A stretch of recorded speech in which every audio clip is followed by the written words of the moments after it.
പിടി. സാറേ, ഇത് കൊണ്ടുപോയി വെക്ക അങ്ങോട്ട്. കൊണ്ടുവെക്കടാ, ചെല്ല്.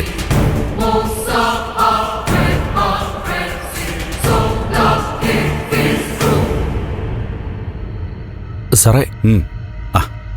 ദേ നോക്ക്, ഇതൊരു ടോക്കണാ. കാര്യം നടന്നു കഴിഞ്ഞാൽ യഥാർത്ഥ തുക അങ്ങോട്ടിടും. സാറേ, ദേവികമ്മയുടെ MLA യാ.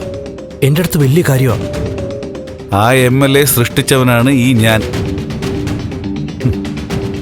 2 വർഷം മുമ്പായിരുന്നെങ്കിൽ ഇതൊക്കെ ഞാൻ നേരിട്ടങ്ങ് ഡീൽ ചെയ്തേനായിരുന്നു. ഇപ്പൊ കുറച്ച് മര്യാദക്കാരനാവേണ്ടി വന്നു. എനിക്ക് എന്ത് സംഭവിച്ചാലും സാറ് കൂടെ ഉണ്ടാവണം.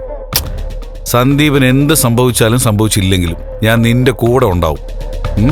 പിന്നെ നിനക്ക് കഴിക്കാനുള്ള ഫുഡും മറ്റേ കുടിക്കാനുള്ള സാധനമൊക്കെ നമ്മുടെ ജേക്കബേട്ടൻ്റെ ബാറിൽ പറഞ്ഞു വെച്ചിട്ടുണ്ട്. അവിടെ CBI ചെന്ന് കണ്ടാൽ മതി.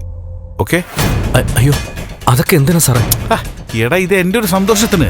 നീ ഇങ്ങനെ പച്ചയ്ക്ക് നടക്കല്ലേ, അടിച്ചു കയറ്റിക്കോ. അപ്പൊ പറഞ്ഞൊക്കെ ഓക്കെ ആണല്ലോ? ഓക്കെ. പേടി മാറിയല്ലോ? മാറി. കാശ് സൂക്ഷിച്ചു വെച്ചോണം. അപ്പൊ എല്ലാം പറഞ്ഞ പോലെ. സാറാണ് എൻ്റെ ബലം.